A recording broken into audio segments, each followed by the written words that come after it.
You've probably noticed yourself or some people you know pick up knowledge so quickly. Like sometimes it feels like Quran is just so easy to memorize and you feel like you know every single hadith that you just read. What I realized was there's so many keys to gaining knowledge that can make you so much more effective, and it's way more than just picking up the Quran and reading it. Now the thing is, a lot of people have this misconception that knowledge is only for scholars, and for us like laymen or lay people, we don't really have to worry about gaining knowledge or try to at least increase it. But in fact, it's the complete opposite. The Prophet ﷺ said that it's obligatory for every single Muslim to at least have some level of knowledge. And even more so, what I realized is it's probably the biggest thing in your personal journey to developing yourself in Islam. Like if you think of yourself right now and the state you want to be in terms of Iman and Taqwa, the difference is the person you want to be just has more knowledge than you. A lot of times it's as simple as just gaining more knowledge that's going to lead you to success. It's going to lead you to higher Iman and pretty much all of these amazing things. And if you don't understand these 3 secrets to gaining knowledge, you're pretty much setting yourself up for failure. So inshallah, with this video, you're going to be effective at gaining knowledge. The first secret and one of the biggest mindset shifts I had was understanding that sins completely destroy your knowledge. This is something that Imam Shafi'i rahmatullahi alayhi personally experienced.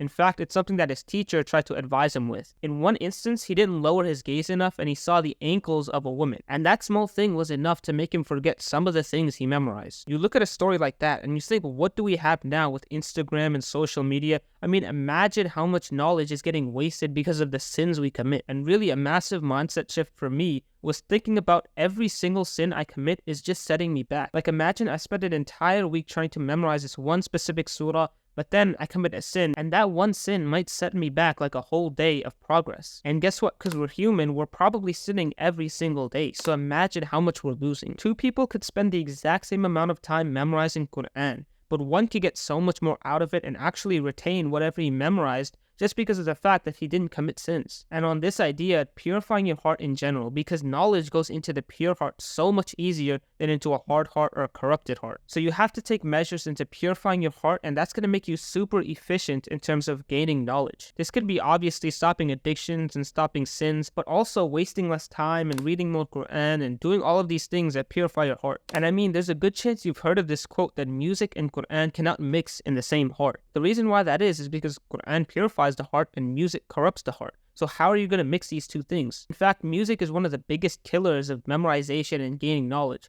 That's something that you really need to stop, and to be honest, anything that's taking away from the purity of your heart. Real quick, my name is Halim. I help young Muslims go from losers to winners. Check out the top link in the description if you want to break free from procrastination, inshallah. The next secret is that most people simply do not put enough effort into memorizing and gaining knowledge. See, this is the unfortunate truth, but a lot of people just don't put in the work.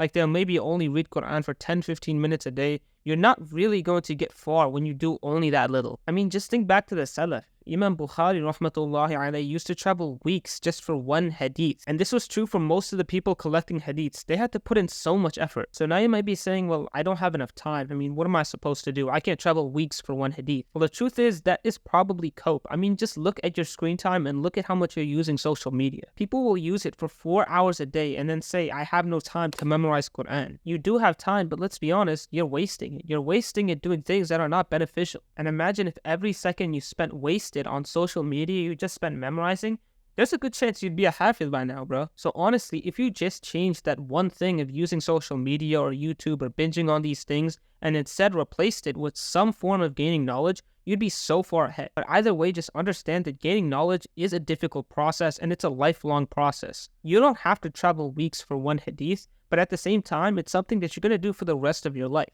So you have to stay consistent. Now, the third thing, which is very important, is that knowledge is completely useless without action. See, when you think of Iman and increasing your Iman or even Taqwa, you have to do actions. Like, it's not just enough to have knowledge. And a lot of times, you could tell someone's knowledge by the actions they do. I mean, just think in your head of what a righteous person looks like. It's probably a person of knowledge or a scholar or something along those lines. And this is the reason why the Salaf used to say that you need to learn manners before you learn knowledge. The amount of knowledge you have should be reflected in your character. There's no such thing as an Islamic scholar with bad manners or bad character. Some people can claim that they know Quran, that they memorize all these surahs, they might have memorized the entire Quran, but if you can't see that in the way they act and their character, basically the way they carry themselves, then they can't be considered a scholar. And this is also why Ibn al-Qayyim rahimahullah said that whoever surpassed you in character has surpassed you in religion. I always like to interpret it like character is the measuring stick of religion. You could see how religious or how righteous a person is by how he acts, and that also measures how much knowledge he has. Another part of this is also sharing the knowledge that you've learned. It's actually very important, to the point where even withholding knowledge that you know is a sin. And the Prophet ﷺ also said to convey his words even if it's just a verse. And that means you should be sharing all the knowledge you have.